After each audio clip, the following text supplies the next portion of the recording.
Tā, ļoti daudz mūsu seniori saka, ka kas tas Euraks tāds ir. Nevaram saprast, kas viņu vada. Tad, mīļās meitenes un kungi, šodien es jums varu stādīt priekšā Euraga prezidentu, kurš arī pats Many people here in Latvia, they don't know what Eurag is, and they've been asking questions. What is it? And now we've got today a wonderful opportunity because we have a visit of the president of Eurag.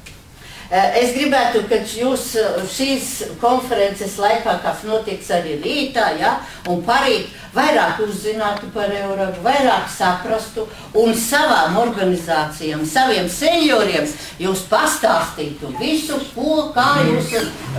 ko jūs guvāt tieši no Euraga, kas tas Eurags ir, lai tiešām mūsu seniori visi zinātu par viņu. There are two gentlemen, no more. I would like to thank you on behalf of EURAC, which is the Federation of Older Persons in Europe, that you have invited us to come to Riga. I think we have never been to Riga before, as EURAC, the organization, and this organization was created 51 years ago. 51 years ago, just imagine how old you are. Some of you were even not yet born at that time. I see some youngsters. And at that time, older persons in Europe were a sort of group of the population beyond retirement age. They disappeared somewhere in the families. They had no say. They were even not really recognized as a group. Does everybody understand me? Yeah? Sylvia, everyone understands? Yeah? Visi sapratām? Nē, kuriem mazliet pārtulkot. Prezidenta kungs, kurš ir Eurag organizācijas, tā ir Eiropas organizācija gados vecākiem cilvēkiem.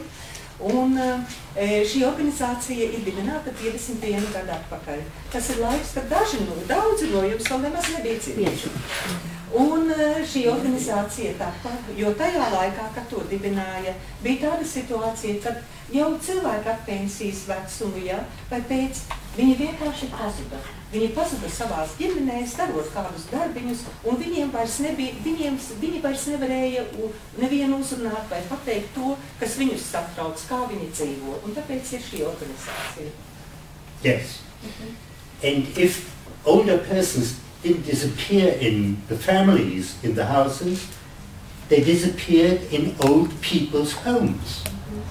And they were sort of, as I said, not a recognized active group in society, and that changed. That changed by the fact that a number of older persons themselves said, we have to change that situation. We would like to take that in our own hands and create an organization which will grow and which will exercise influence in policy making and in the society at large. Un, ja arī, jau vidēji gaduma vecuma cilvēki, ja viņi nepazuda savās ģimenēs, it kā no skatuves, tad viņi nokļuva veco cilvēku mītnēs pansionātos. Un tāpēc arī tap šī organizācija, kad bija vairāki cilvēku, lielāka cilvēku grupa, kas teica, mēs esam dzīvi, mums ir ko teikt, un mēs varam ļoti daudz ko dot. Ja? This group of older persons which took the initiative said, let's work together across the barriers which we have, across countries, that we can benefit from each other. We have different experiences in France, and in Switzerland, and in Germany, and in Poland, etc., etc. And there was still something which was called the Iron Curtain. You may remember that. And they said, we are older persons, we have experience, we know about life, and we know how important these contacts are, even between different types of societies. Un tāda vecāka gadu gājuma vai vidēja gadu gājuma cilvēki apvienojās ne tikai savās valstīs, bet arī viņa apvienojās, lai šķērsotu robežas, lai kopā strādātu un apmainītos un vienotos kopā ar citu valstu tādiem pašiem cilvēkiem. Un tas arī bija laiks, kad mums bija dzelzs aizkars, ja, un ka visa Eiropa nemaz nebija vienota kopā. So they said, let's learn from each other, let's learn from each other's situations which are different, let's learn from the experiences which we have in policy making, which we have in society, which we have even in science, where there is research on senior citizens, etc. Let's learn from each other and benefit from the experiences which we have. And thus, EURAC became the first international organization of older persons worldwide. First international. Un EURAC ir pirmā internacionālā organizācija vecākiem cilvēkiem, kas ir internacionāla organizācija. Un tas ir pieredzes apmaiņa kopā arī priekšstat par vecākiem cilvēkiem.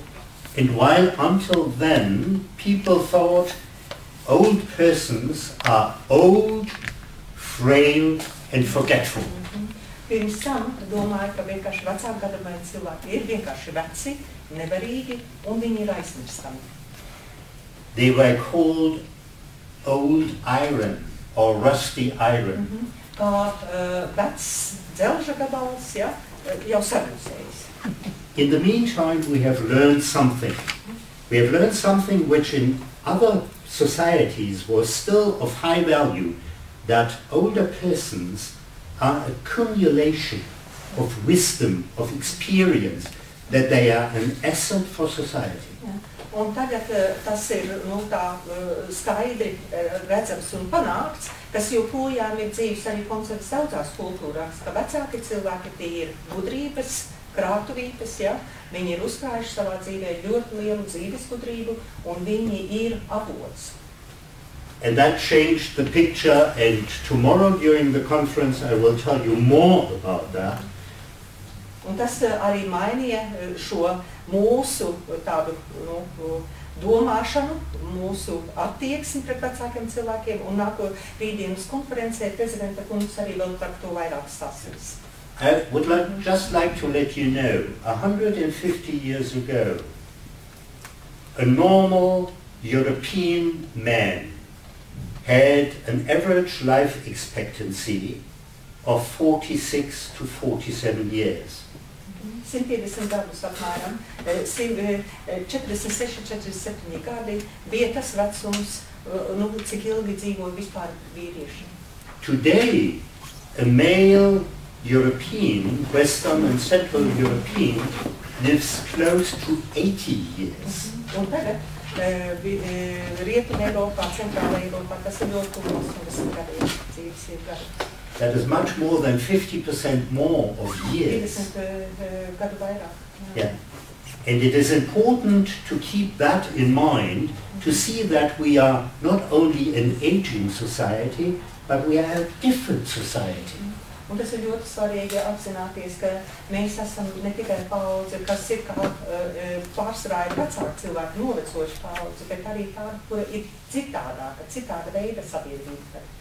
And that people at any age, be they children, youngsters, middle age, older age, very old age, are extremely important for the quality of that society. Un jebkura vecuma cilvēks, vai tas būtu bērns, vai pusaudzis, vai vidēja vecuma, vai vecākas paudzes cilvēks, jebkuras paudzes cilvēks ir ārkārtīgi nozīmīgs sabiedrības veidošanā. Yeah, I would like to finish just with one little remark. Yesterday evening I took my phone and phoned to my mother. Yes, vakarā prezidenta kungs paņēma telefonu un piezvanīja mammai. And I said, Mum, you know that I'm flying to Riga and that I come back. And she said, when are you coming back? And I said, on Sunday evening. And she said, oh, so I won't miss you too much. It's only a few days.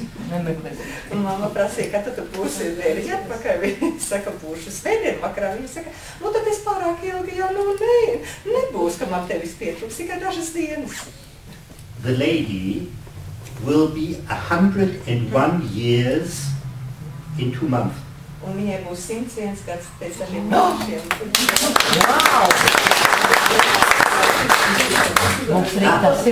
I'm not a politician, although I did on 2 occasions stand for election to the European Parliament.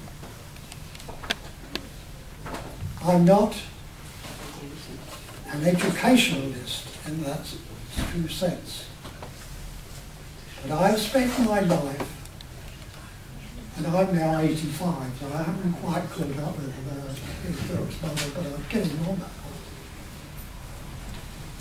one. I've spent my life largely planning research programs for young scientists to work on, and in assessing and evaluating research work which they have done, and thinking a great deal about what is going to happen in the future, so that we can plan to keep our society healthy and fit to live a lengthy time which we know modern science is going to give. We are all living very much longer, and Dirk has been pointing this out too. Also, we are much fitter now than we used to be. You can go on because she must translate for them. Okay. She can't remember. If I miss something very, very important, Anita, will you just add the things? Yeah? Because I was kind of looking for my notebook and just, but I was listening carefully. Eriks, viņš pēc izglītības viņš būtībā nav nemaz pedagogs. Viņš nav pedagogiskā izglītība. Bet viņš ir ļoti daudz strādājis un mācījis. Viņš ir politikas izstrādā. Viņš pat uz Eiropas vēlēšanām, uz lielos postos arī gājis. Mūsu bērni dzīvos vēl ilgāk. Viņu dzīves ilgums būs 90 un vairāk gadi. Un tas ātrums, kā pieaug dzīves ilgums, arī ir pārsteidzošs. Ja? Ar katru gadu cilvēki dzīvos ilgāk un ilgāk. During the whole of the 20th century, our life expectancy increased by very roughly 2 years for every decade that passed. Un 20. gadsimtā dzīves garums pieauga 20 gadu laikā par 2 gadiem. Cilvēki pēc 20 gadiem, pēc dzīves garums 2 gadi. But it has not been a steady progression. It's gone up in a series of big spurts. But the average has come out at very roughly 2 years for every decade. Protams, tas nav bijis tā, ka visu laiku tas dzīves ilgums ir palielinājies, ja, ir bijis kā uz vietas, ātrāk, lēnāk, bet, nu, tā caurmērā ņemot, jā, 2 gadi, 20 gadu laikā ilgāk. But the first decade of the 21st century has gone forward 4 years in a decade. It has doubled. Taču 21. gadsimta pirmajos 10 gados dzīves garu ilgums ir palielināts par 4 gadiem. And I could tell you the reasons why, but I haven't got time to do that at the moment. Tur, protams, arī ir apstākļi, kāpēc tas tā ir, bet viņš vēlāk to izstāstīt. But what I can tell you is that what we are going to see